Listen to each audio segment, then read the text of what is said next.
can't put myself through it. It was just a lot written by a number of news organizations that pointed out misrepresentations, let's just put it this way, which, by the way, is not necessarily unique to this president. And it got me to thinking, though, that perhaps if the president, when making his address to the joint session of Congress, was sworn in and agreed to tell the truth under penalty of contempt of Congress citations, maybe we would have less of a campaign-style delivery and more of a report to the Congress, which in fact was the original intent of the framers.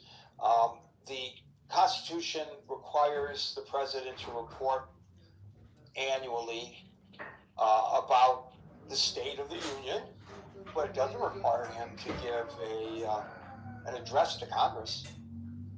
The spectacular that we see all the time. But now it's become part of what makes politics very interesting, doesn't it? So I, as many of you, watched it, and I, as many of you probably did, I took some notes, and I'm going to share a little bit, with certainly not totally inclusive. And I want to concentrate on the programs rather than you don't have to limit your commentary to the programs, but the programs rather than the pronouncements of great successes by this administration, which is, as I said, kind of campaign stumping.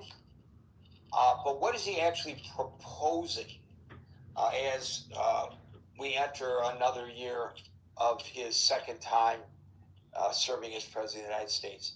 So he's proposing a federal retirement plan for private workers, which would give private sector workers without employer-sponsored plans access to a retirement system like the federal thrift savings plan. So that would be a $1,000 annual government match would be included.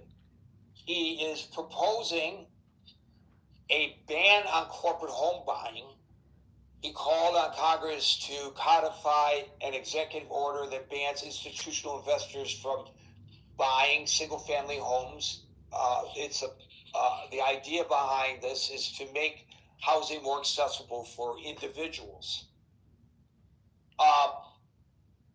Once again, Obamacare is in the crosshairs. Now he wants to call it the Great Health Care Plan, a plan to replace the Affordable Care Act subsidies with direct payments to people's health savings accounts, which would allow them to buy their own insurance. Abby, we're going to give you a hat today because you are our special guest, having actually attended the State of the Union, and I appreciate you participating. He talked about drug pricing codification. He's asking Congress to support what he calls his most favored nation drug pricing policy and make it a law that would match the lowest prices paid by other developed countries. He made a pledge to protect ratepayers. This is a big deal, in my opinion. It would require big tech companies like the ones that are developing these AI data centers that just suck the power to build their own power plants.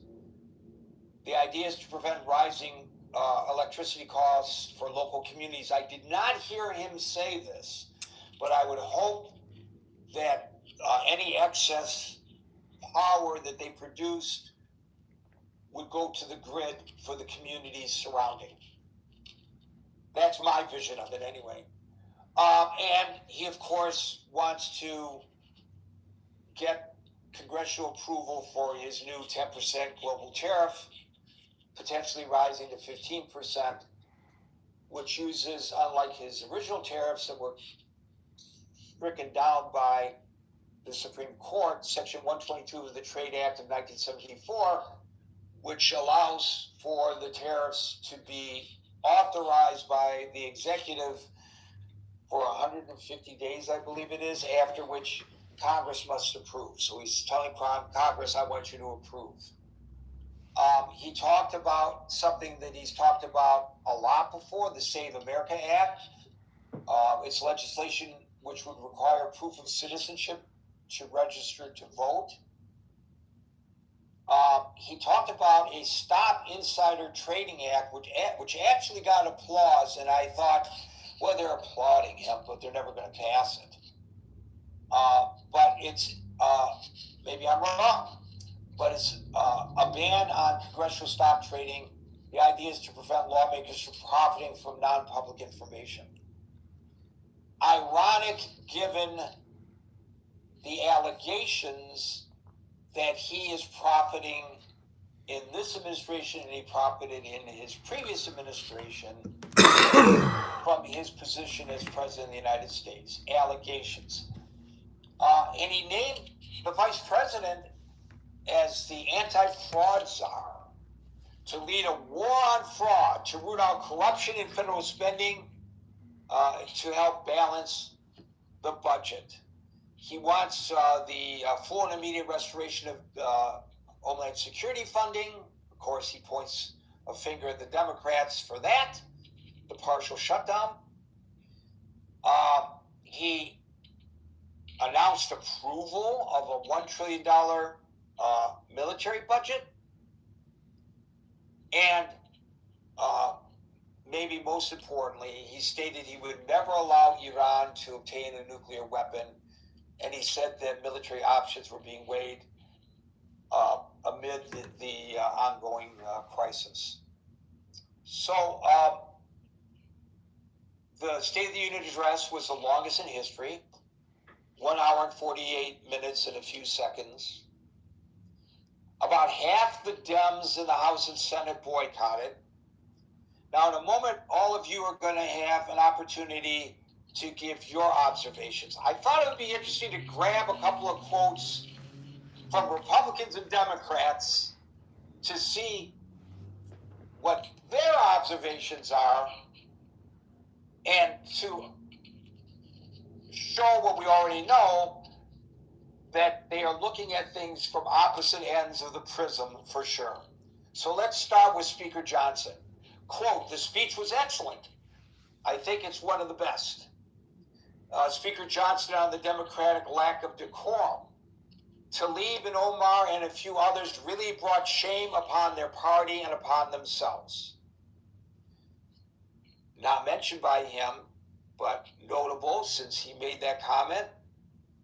Congressman Al Green was escorted out of the House chamber just minutes into the State of the Union for holding a sign that read, quote, black people aren't apes. Republicans are expressing disappointment over Democrats not standing up to support some of Trump's comments on things that were relatively apolitical. And then the Spanberger Democratic response, quote, we did not hear the truth from our president, so let's speak plainly and honestly, and let me ask you, the American people watching at home, 3 questions. Is the president working to make life more affordable for you and your family? Is the president working to keep Americans safe, both at home and abroad? Is the president working for you? Schumer refers to the State of the Union as the state of delusion. Senator Kelly said, quote, I wanted him to know, that he failed to throw me in jail. We made eye contact there 3 or 4 times. He knew I was there. And on a real positive note, which I hope was embraced from both sides of the aisle. The president said that Connor Hellebuck, the goaltender for the gold medal winning U.S. men's Olympic hockey team, will be awarded the Presidential Medal of Freedom.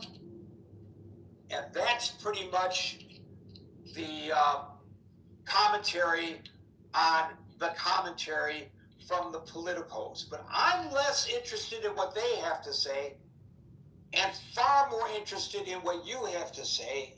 And we're going to start today with our representative, who we dispatched to Washington, D.C. for the sole purpose of sitting in the galley. Well, her sole purpose was not that. Her sole purpose was to rub elbows with the hockey players. So, Abby, we'll start with you, and then we'll go to Scott. On, and I have my daughter Boy, with me. an introduction. Okay, this was my first State of the Union. I have been in the gallery during speeches and different points in history, but never for a State of the Union. I had the good fortune to start it off with going to the pre-party that they do at the Library of Congress. I was the guest of a member, so I was not on the Senate side of that pre-party, but it's just to be noted that if any of you ever get a chance to roam around the Library of Congress, each room I've gone into is more spectacular than the next. And I was in a room that was called the members' room, where they would gather when the library was first built. And we left there and went through the underground tunnel into Congress. So again, that's just a side note that it's a very cool, interesting part of our history and what's in Washington, and definitely worth checking out if you're there. It was, a who's who up in the gallery, and kind of a lot of confusion going through the whole security apparatus that they had. I was seated in an area. I was a guest of a Democrat, and I thought, I didn't know how they would break it down. But as I was actually seated next to a Republican member of Congress's wife, and next to her were guests of a Democrat, and and so on. It was totally mixed. I sat on the front row, and I sat with pretty much, I don't know if you remember how everything laid out, but I sat right by where Talib and Omar were. I was actually the gallery right above them. So one of the things I will say is when I started to see how animated and everything that they were doing, whatever photographs were taken of my gallery section, my face was usually looking at them, because I just was in just utter disbelief of what I was seeing. So I tried to see the reactions in the room of some of the people as he was speaking, but a lot of my attention was as they were having their antics. I did watch Green as he was escorted out. There's something I noted that I kept looking in the press today to see if anyone picked up on this, but he had his sign when The Trump Senator came Green in. is He was here, kind monkey, of because he pushing had the a sign sign up that said almost no into the president. black men are not pushed apes, him and away. they don't know if I don't it know is. if any of that got on TV. But ultimately, someone from security came over, stood next to him, was like whispering in his ear, talking to him. I have no idea what was said. But then 3 members of Congress from Texas came over, and you have to tell me, Gary, if any of this got shown on any of the TV footage, came and stood in front of him. One I recognize was the member who represents Fort Worth, but there was 3 of them, and they kind of blocked him. And then there was kind of a bit of a movement between the 3 of them and him with the sign. And then next thing you know, security was escorting him out. So, that was literally right in front of me. But I thought it was pretty interesting that they must have known I'm sure they knew he was doing this, because they prearranged that the 3 members that would block the sign were also from the Texas delegation. So just wanted to add that. For me, notably, I'm not going to rank the speech. There were things that I loved, that I stood up and loudly applauded. And there were things that I squirmed. I saw people around me squirming and just, a concern where he was going to go in the speech.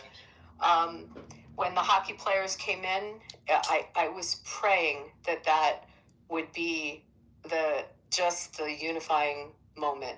I thought if anything could do it, I didn't know all the awards that were about to happen, but I really had my hopes that everybody would stand up loudly with that hockey team. And majority did, but there were a number of Democrats that did not.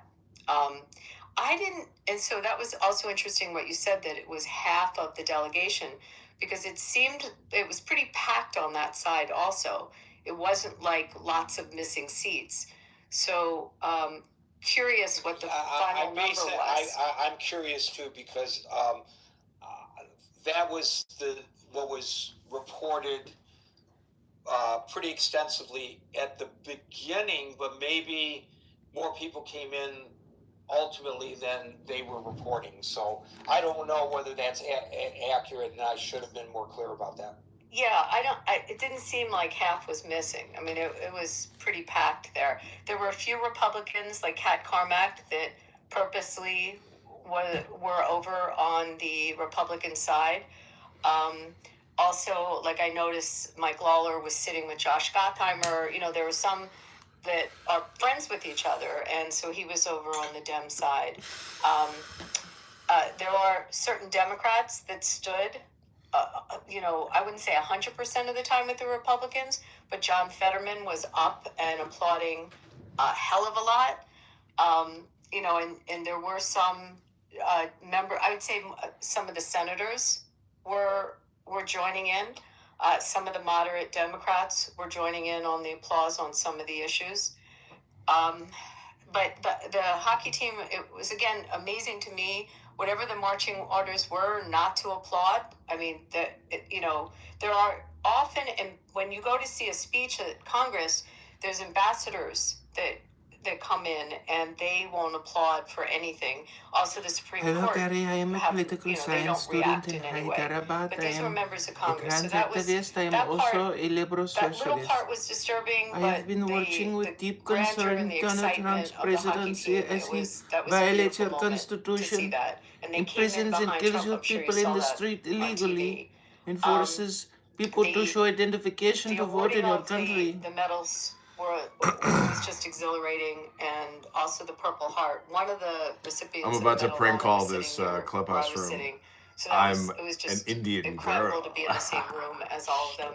Also with the 100-year-old veteran. I mean, just from a patriotic standpoint, those were just. He didn't look 100 years old, by the way. He was pretty spry. I know he needed some assistance standing, and they steadied him when he sat down. But for 100 years of age, he really looked, pretty fit. I mean, that was just a pretty incredible moment. But once again, there were people that did not applaud it.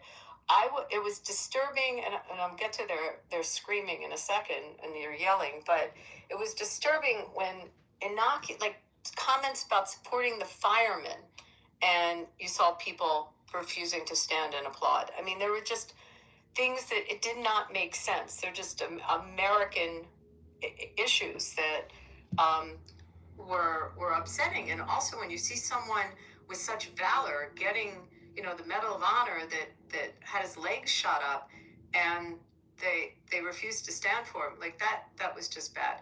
The yelling that came out of Tlaib and Omar was just horrible. Look, Marjorie Taylor Greene wasn't in there, and I'm sure I would have felt the same way, because I hated when she did it. The decorum, it was just wrong. And what they were yelling, they were cursing. There were curse words. There was I don't really think it's appropriate in here to repeat all the stuff, but there was just some awful things that were coming out of their mouths. The squirming, let me just back up. There was other people reacting and kind of, I wouldn't say yelling, well, somewhat yelling at him when he talked about the stock and the trading of stock. You saw a reaction from many members on the Democratic side, like started being vocal, but the majority of the reactions, I would say, came from Talib and Omar. Talib had some kind of stuff in front of her that she had in that little cubby that they have in front of their seats that might have been, I don't know if it was signage or, whatever she came prepared with. But I did notice that. I did not like when he spoke about the Supreme Court. I was very uncomfortable with that, and that's where I'm noticing other Republicans were around me that were also clearly uncomfortable and, in that kind of squirming sense of please don't go there. Just please don't go there. And that I would say was an uncomfortable moment. I thought that he would speak more about Iran than he did. I actually was hoping for an even stronger statement about it.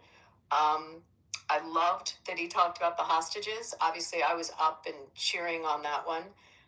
And the first person I noticed up before even the Republicans was John Fetterman. I mean, he was just ecstatic with that. And go through the different points of contention.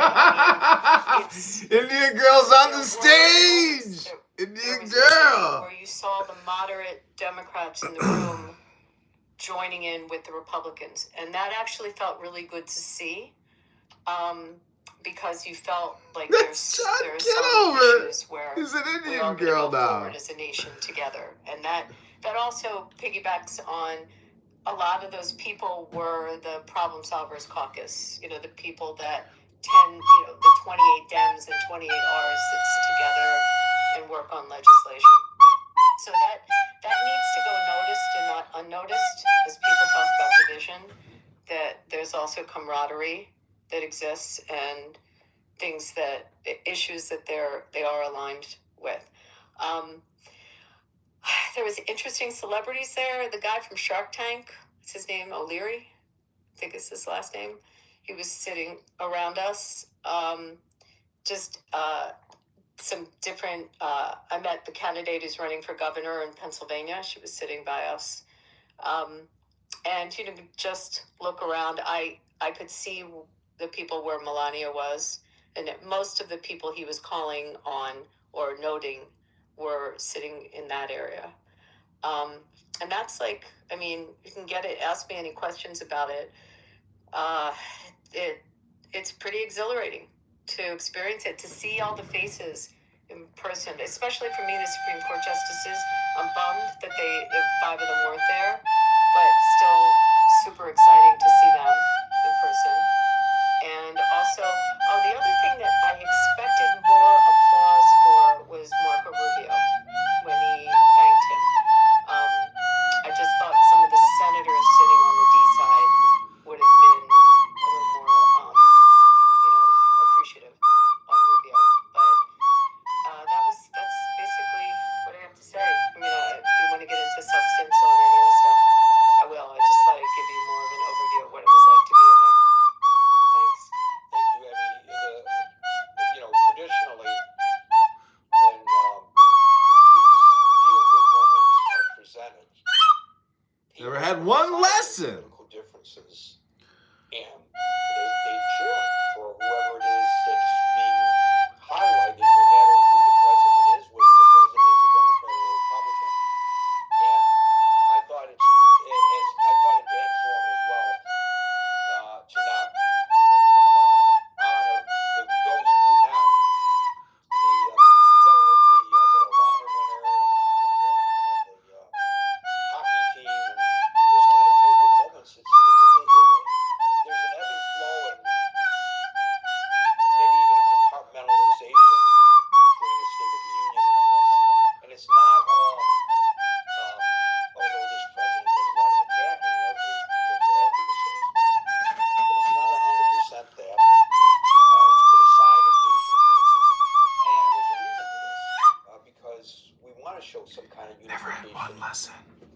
this country, in spite of our divisions. And so that, I agree with you. I didn't find that very comfortable as I watched. Stick around, Abby. I'm sure people will have questions. If you don't mind, then we'll go to Scott, followed by Marshall.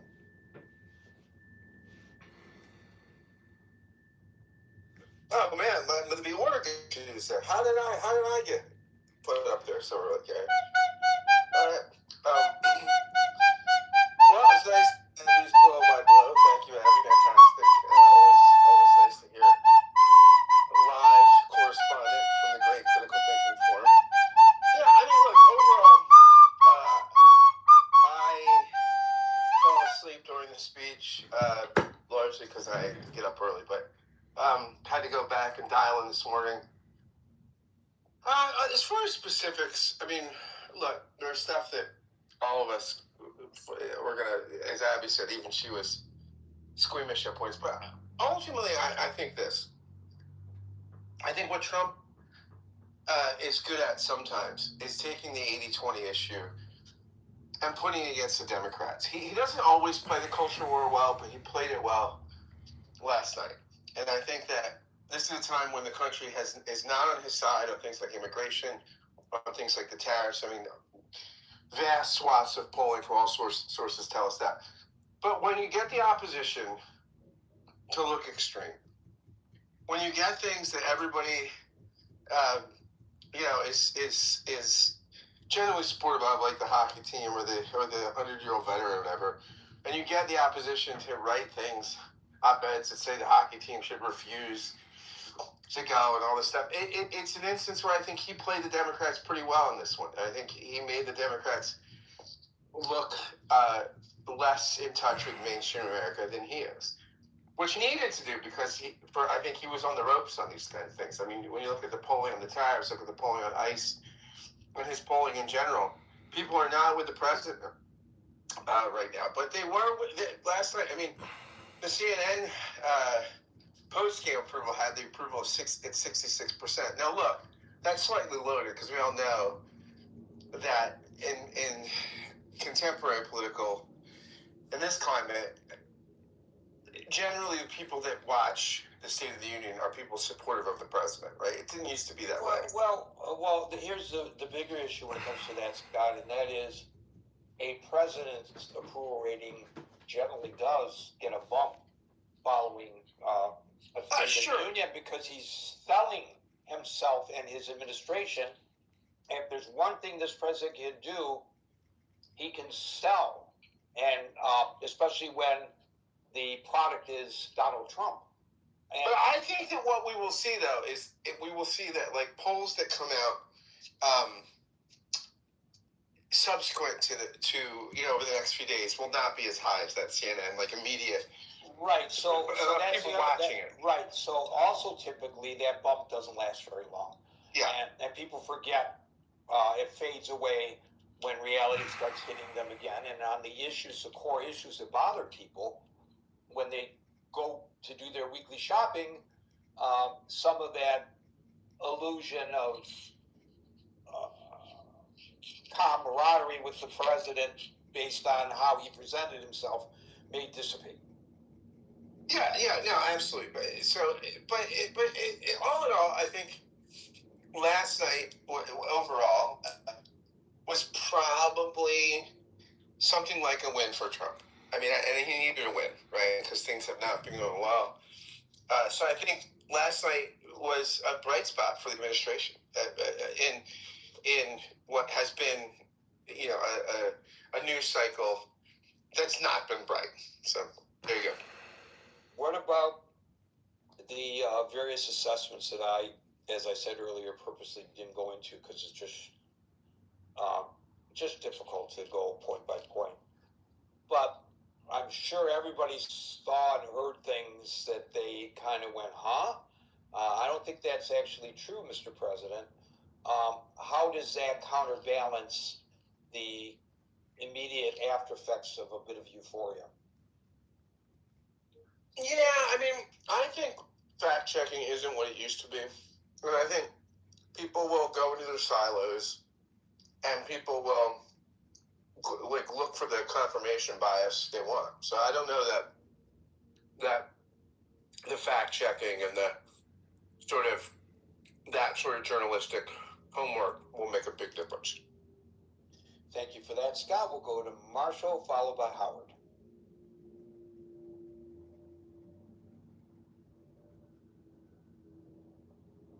Marshall, you with us? Yeah, there you are. I mean, I thought he exaggerated a lot or lied a lot, but I generally agree with Scott's take. The administration needed a win. This came across as a win.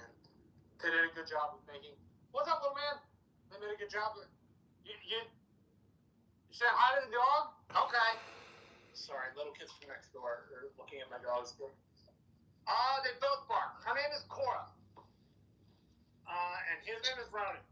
Anyway, I can call it. I think overall Scott was right. The administration needed a win, and it got a win. Al Speaker was right. Did a good job making the Democrats look more extreme. But I was not a big fan of the blustering. I'll say that for it. I really, that just rubbed me the wrong way. I would rather have him give, as you said, Gary, a report to the country rather than a sales pitch. Although, in fairness, as I pointed out in my opening salvo, he did have a number of proposals, whether one agrees with them or not. He does have a vision. At least he articulated a vision that he says that he has.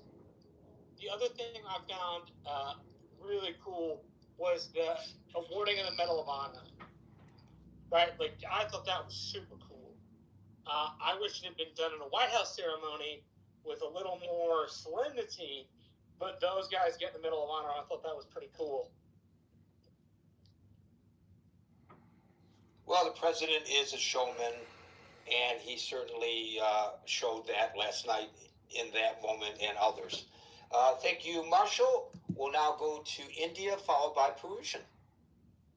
Hello, Gary. I am in Hyderabad. I listened to the State of the Union, and it was very impressive. I took down some notes. First, I was very impressed with the pilot who led the raid in Venezuela, and he had multiple gunshot wounds to his leg. And Mr. Trump, he really, in great description, described the bloody horror on this poor man's leg who was standing up on the crutches.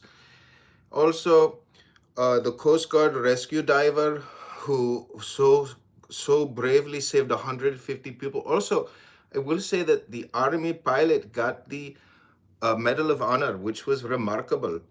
And the Coast Guard rescue diver who saved 150 girls in the Texas flood was remarkable. Also, Trump said that he got NATO to increase spending from 3% to 5%, which was impressive because the US national deficit is very high from spending over $1 trillion a year on the military-industrial complex. Also, Trump clearly framed the Democrats and said that they are the ones responsible for the border crisis and the million illegal alien criminals who invaded your country. Also, Yes, but I just want to point out that that is inaccurate based on the fact checking that I read today. But he did say that. You're correct. Also, the little girl that was nearly killed by the truck driving 65 miles per hour into the back of her car, nearly killed that little girl, and that little girl was there. That was very exciting to see that she was doing well. And in summation, America, in the State of the Union, America is very strong, and Trump is America. And I am from India. As a trans man, I am concerned that America is going to stop supporting the LGBTQ and trans community because of Donald Trump and who the Republicans and conservatives are, who are a bunch of racists and bigots, and they are very nasty people. And the Democrats must do everything they can do to try to get Donald Trump out of the White House, and that means impeaching him. And I am sorry to say that the one thing that Mr. President Trump did not talk about are the Epstein files. And the Epstein files continue to show a network of sexual predators, including Bill Clinton and Bill Gates. And Bill Gates. Well, we do not know that Bill Clinton and Bill Gates are sexual predators, so I have to stop you there. Just because their names are in the file does not mean Gary, that they Bill are Gates. sexual predators. Bill Gates today admitted that he had affairs with 2 Russian women. And Yes, these Russian women. Women. And a lot of men have affairs. I'm not saying that that's excusable, but a lot of men have affairs, right?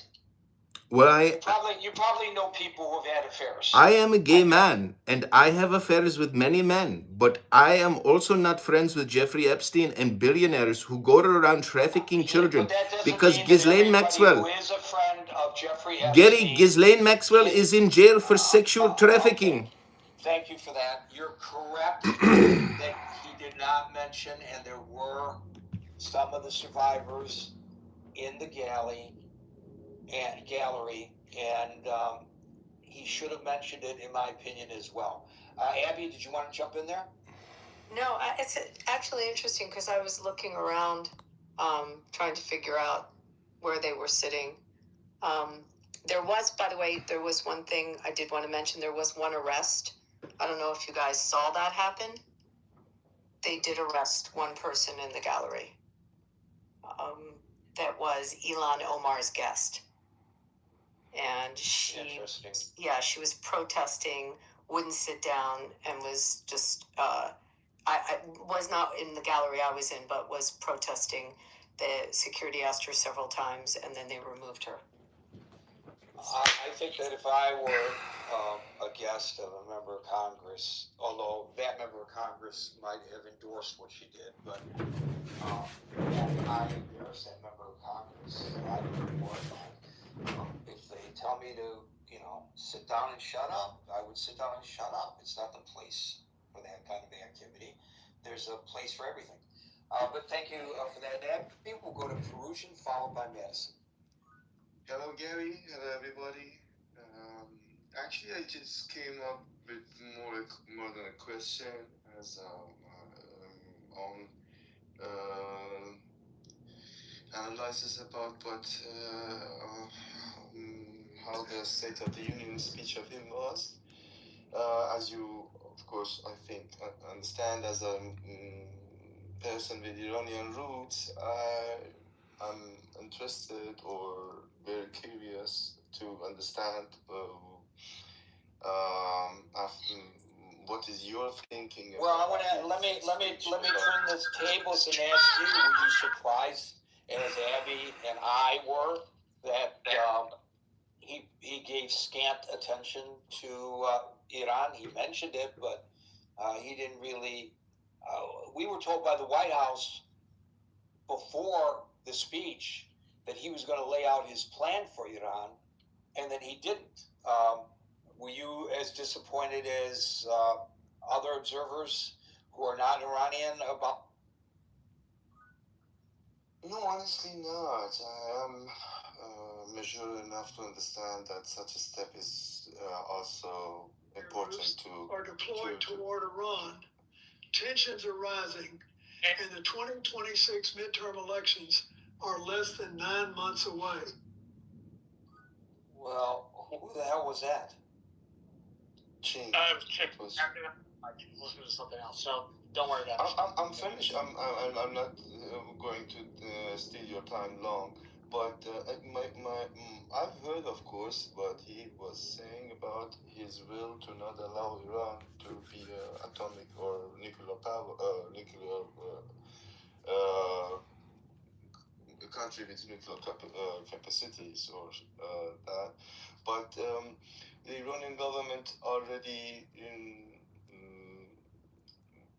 2 or 3 cases spoke about that they are not going, or they're officially not wanting to do that, who believes that it is his case or whatsoever. Maybe even I am not believing that. But my question to you, dear audience, or dear speaker, is what is your analysis? For me, it is important and interesting to know what is your analysis, your feeling about what his next step would be, maybe. With regard to That was reported so we speak pretty extensively at the beginning, but maybe know that, so no harm, no foul. But that's how we roll here. So Perusian, we did a whole session on that yesterday, and we will do additional sessions specifically on Iran in the future, so stay tuned for that. Madison, followed by El Normo. Can I go after that? You can go when I get to you, unless you keep interrupting, and then you can't. How's that for an answer? Madison, followed by El Normo. Sir, I did not interrupt, but go. Hey, Gary. That's the way the rules work in the room. Thanks for the room, as always, Gary. I wasn't really impressed by the speech. I know that some people were. Thought it was well polished. And it was kind of built on distortion. Like the real things got twisted just enough to sound like wins that don't actually exist in everyday people's lives. A lot of people supporting it will admit there's no real substance, but I guess they don't care about that. As long as it sounds strong, it looks good, feels like a win, and that's what this was built for, optics. The Democrats acting out, I don't agree with that. Don't give them a challenge. It hits harder. But also, you don't get to stand up there and call everybody else liars and then expect respect for the truth. That's kind of crazy to me. And it's crazy that the word decorum would even come out of any Republican's mouth, period. So some of the things that stood out to me were when he talked about drug prices being basically. I'm sorry. You can think your colleagues are wrong and still expect decorum, right? Just because Joe Wilson shouted you lied didn't mean every Republican in the chamber approves of that behavior. Well, I was talking about the administration itself and the things that he does on a daily basis. You want to? What's Do that you have wanna- to do with people cursing Can and I screaming? finish my submission, please? I don't think that's how this room works, but No, that is how this room works. Fucking Marshall interrupts everybody. That's what Marshall does. Yeah, I mean, I was reporting on people cursing and screaming. Hey, Shake, are you on the return flight right which now? occurred a lot. Not just So I that gonna was ask when you I if you used the heard word anything decorum, from, and the I'm economic also a firms, Republican, anything about interest and I rates would call out potentially anyone dropping or doing anything like that at the State of the Union or in the It- chambers it's of possible. Congress. It's in that possible, kind but of I haven't forum. heard It anything. was very inappropriate and very distasteful, and they were also cursing, a lot of cursing. So I'm the one who used the term, and that's why I used it. Are you hearing anything positive from everyone else about the State of the Union? Madison. Yeah, there's some positive things. oh no, you got the power. Keep it. Oh, you don't want to talk? Okay, we'll go to El Normo. El Normo, followed by Hermes. Hi, yeah. It seems to me that the purpose of the State of the Union is communication. We want our chief executive to let us know how the country is doing. And I think for that purpose, this State of the Union was really good. It was really good communication. I think that in difficult or uncertain times, we need to be reassured. We need to be uplifted. We need some optimism. We need a sense of leadership. We need a firm hand. And the president seemed to project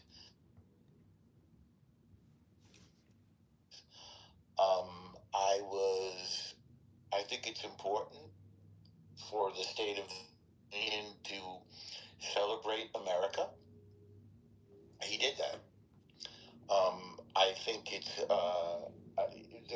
the president is a showman. Somehow he figured out that showmanship is an essential quality of a leader. And this was a good show. I was delightfully surprised by the hockey team appearing. The men's obviously Olympic hockey team. I was thrilled, actually. I was moved by the 100-year-old. I think he was a congressional medal. No, it couldn't have been congressional. The Presidential Medal of Honor recipient. No, it was the Medal of Honor. Oh, it was congressional. Yeah. Okay. Well, I was very. Medal of Honor. That gentleman. I said 2 people received the Congressional Medal of Honor. Right. That one was 100 years old, and the pilot that flew the lead chopper into the Venezuelan raid. Right. Really moving and really important, and insufficiently, I think, celebrated in our usual quotidian lives. Did you see the smile on that 100-year-old man? I mean, it was just really, really moving. There were also, in addition to those moving and emotional moments, there were some, I think, manipulative moments. I don't know why having the mother of a girl who passed away stand up and be applauded. I don't get that. Maybe that applause is a nervous reaction. I'm not in favor of demonizing immigrants and saying or implying that they are criminal. When I mean criminal, I mean violent criminals. I'm not talking about the fact that they may not be legal or here legally. I'm not in favor of that. But if the president is, I think, one of the most responsible for putting immigration on the agenda, and having tried and failed to form it congressionally, he is, I think, executing his mandate to enforce immigration law a little bit more stringently than the previous administration. He was asked to do it by 77 million Americans, and he's doing it. And it was his idea. I think he's overdoing it in some cases, but nevertheless, and I think the reaction against this is foolish, and also in some cases illegal. So, but all of that aside, I think I also don't understand these tariffs still. I think it's a wacky idea. But that's Trump for you. He's got some wacky ideas. When there's a serious world problem, you can flip a coin. Either he's going to solve it in an amazing way, as he did with the Abraham Accords and with the getting back our hostages. Just amazing and certainly worthy of recognition. Or he's going to do something wacky like play around with tariffs. Did you want to say something? Okay. So, in sum, I spaced out just for a few minutes. I was also in Clubhouse listening to the responses. But in general, it was a good show. And when I'm sorry, or maybe talking about something unrelated? Is that you have a hot mic or something? Okay. Anyway, it was a really good show, and it was it gave me that Morning in America feeling, like that uplifting, optimistic feeling that you sometimes got from Ronald Reagan, sometimes from Bill Clinton, to other great communicators. I got less of that Morning in America feeling from Barack Obama, but I did like him, especially in his first term as a president, and I felt he was also a good communicator. So just goes up, I would say, among the top State of the Union addresses. Thanks for the opportunity to share that, Gary and everybody.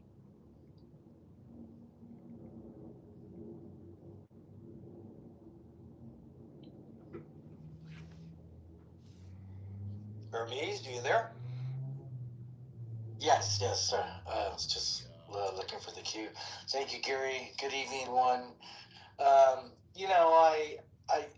I heard the address, but what I liked more was the response that the Democrats had. I forget her name, and you guys probably know her name. But when she got up there, Virginia, you go on to the response. Give us what you think of the actual speech, and then talk about the response. Sure. So, I think it was full of fluff, for lack of better words. I think the people that had received awards, that's always a good thing. I would have loved to have seen the volunteer rescue workers that saved people in Texas and in California, especially in Texas when we had that, the flood, right? Because there came a lot of Mexican rescue workers came over the border to help us. That would have been nice. I don't know if there's some kind of award that we can give to immigrants. Marshall might know, but that's my 2 cents. Thank you, guys. Thank you, Hermes. We'll now go to Murad, followed by Ching. Gary, we have respect to Marshall, Scott, Abba, and Howard. Gary, the admirers and appreciations were so great by President Donald Trump. But if I want to give an score to Donald Trump as the President of the United States, I give this score 16 because the lizard. This guy eats mostly snails, and as you can see, they have these huge pearl-like crushing teeth that they use to crunch these snails. In And they also comparing use with that tongue to move the snail State of all the around Union on and spit out 2015, all the shell. it was 16, You'd be surprised how and little of that shell 2015 they was actually eat. 19. Cue the prime example of It him was 60 spitting and out some of that shell. 2015 was 19. Although in the However, the presidency of Donald Trump is 90, and the presidency of Barack Obama was 70. But people were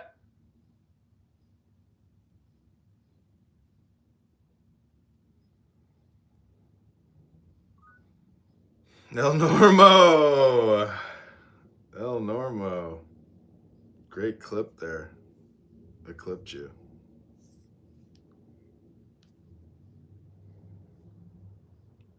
You hit the nail on the head. It is about communication. He is in that he takes that role as like the speaker in that moment. And he's got Johnson and JD behind him. What do you think about him saying JD's now in charge of fighting fraud, waste, and corruption to help balance the books? Can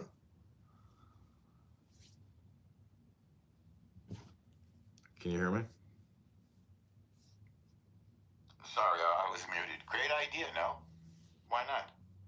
Isn't that Kash Patel's fucking job? I mean, the vice president. I mean, it kind of seems like the vice president is like this, like, it seems almost like degrading in a way, like what do you really do as the VP? I mean, I know you cast, tie-breaking votes in the Senate, but it's kind of like don't outshine, the master type of position. And so, like, what does that mean?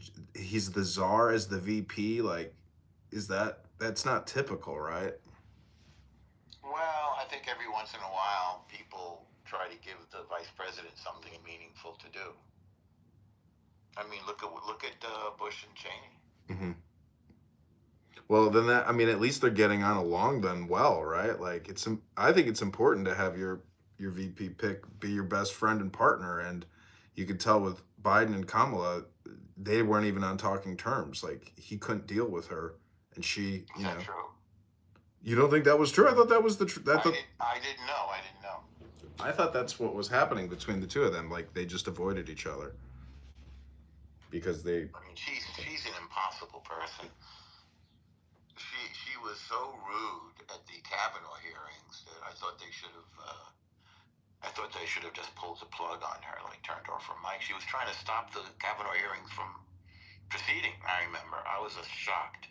And she was a new senator then, and she didn't seem to know she didn't get the social cues, she didn't have the social skills right. She just kept interrupting and trying to shut it down. And she seemed like a difficult person to deal with. And there were reports of that. And again, her whole staff at some point or different points quit. So again, I don't know, but on the other hand, Biden also seemed to have had a stroke or something and seemed also a little bit out to lunch. Yeah. So I regret that. I really do. I had high hopes for Biden.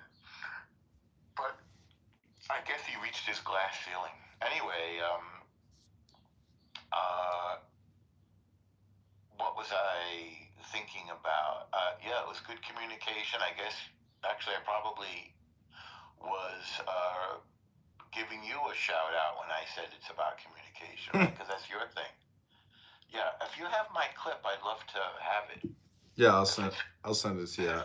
Thank you. That's very thoughtful. Let me see.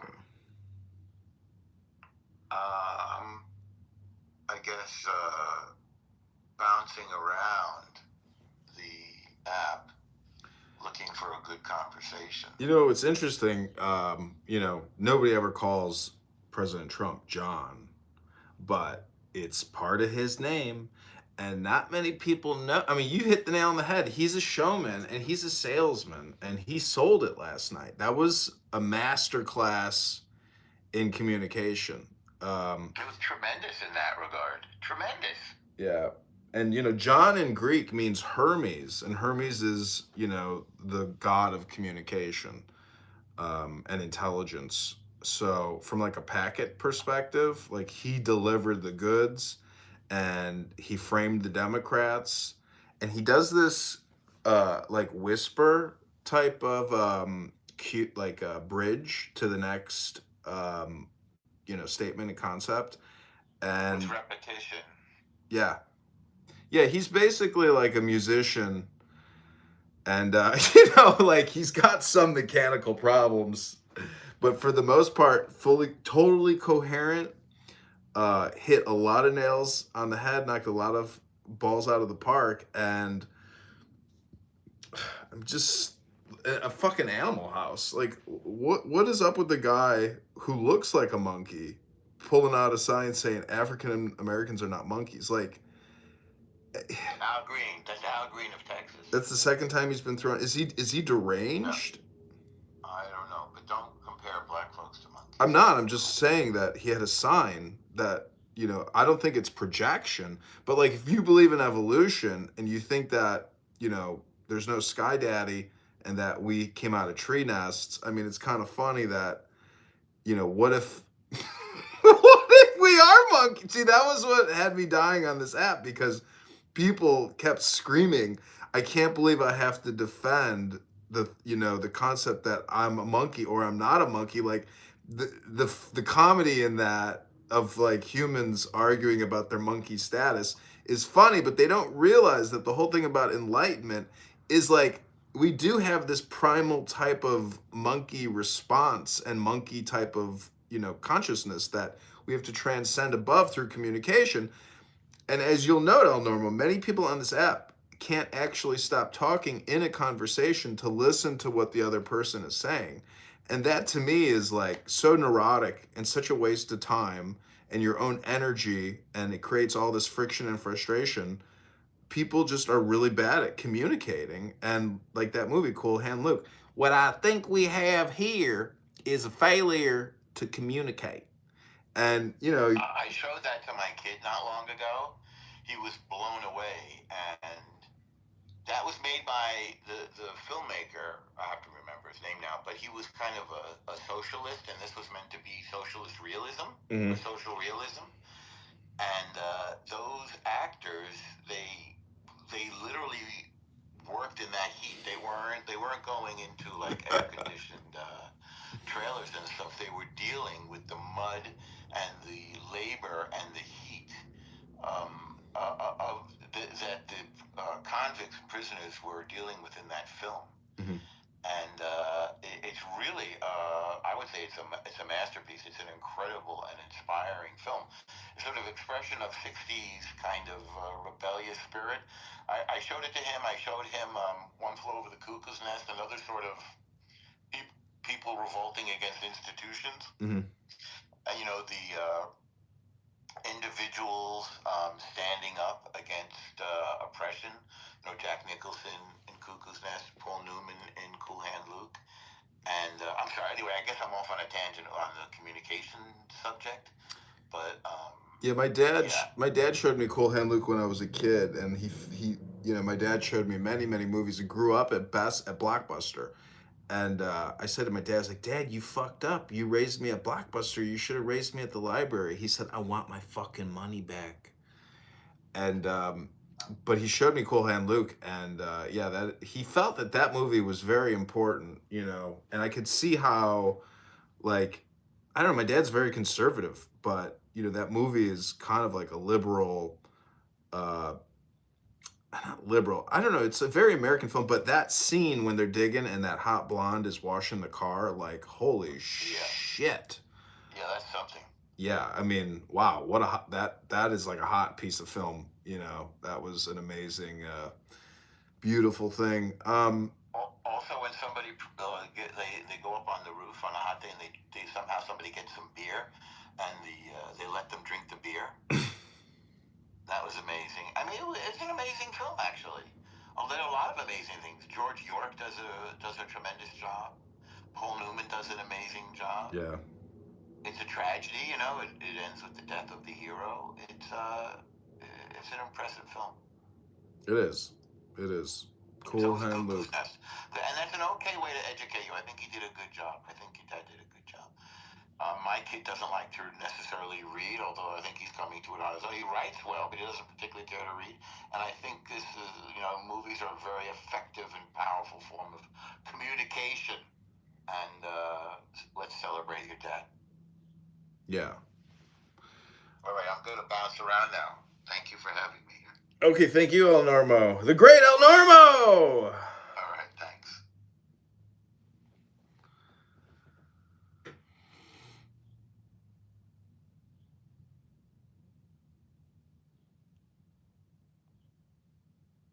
You said no! You love Monica too. Don't you? Yes. That's okay. I'll take that. El Normo. Act your age, not your shoe size, Goo.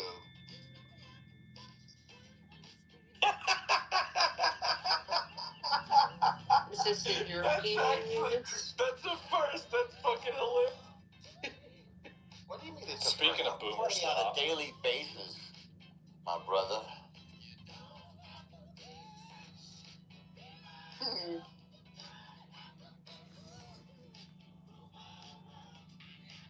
Oh, Normal, you'd be happy to know that I went at it with Travis the other day. What a schmuck this guy is. Yeah, he's an idiot. Ribono Shalom, I can't actually really play that room because of the Prince in the background. Motherfucker.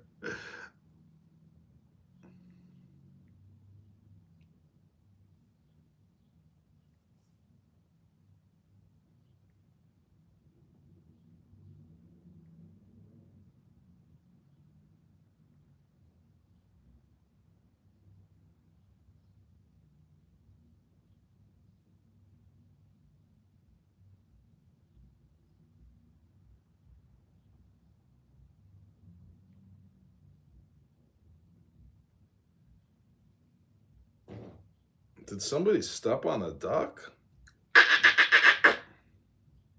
Shouldn't have eaten all that salad.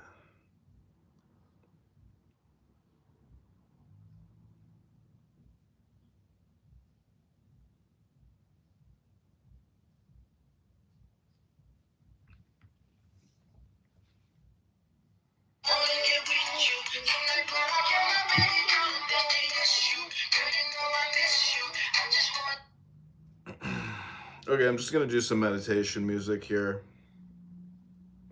Hope you enjoy. This bra is for seniors who want to get back their youth. Lift breaths right after first wear. This is Guru Dev.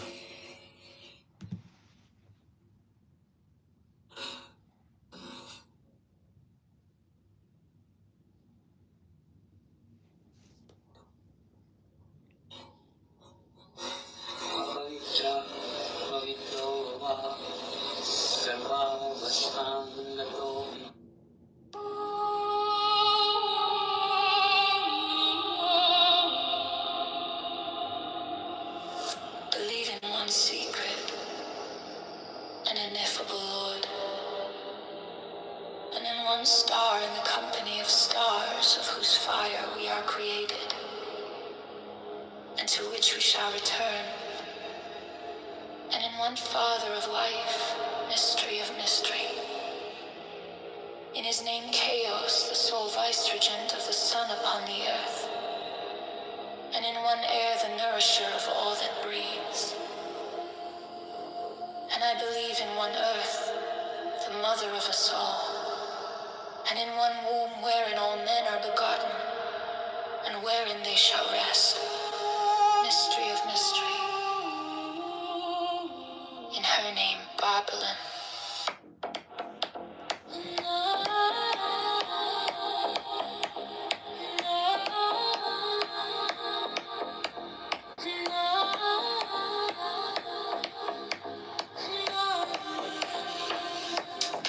And I believe in the serpent and the lion. Mystery of mystery. In his name, Rockford. And I believe in one Gnostic and Catholic Church of light, life, love, and liberty, the word of whose law is the Hebrew. And I believe in the communion of saints. And for as much as meat and drink are transmuted in us daily into spiritual substance, I believe in the miracle of the Mass. And I confess one baptism of wisdom, whereby we accomplish the miracle of incarnation. And I confess my life one, individual, and eternal. That was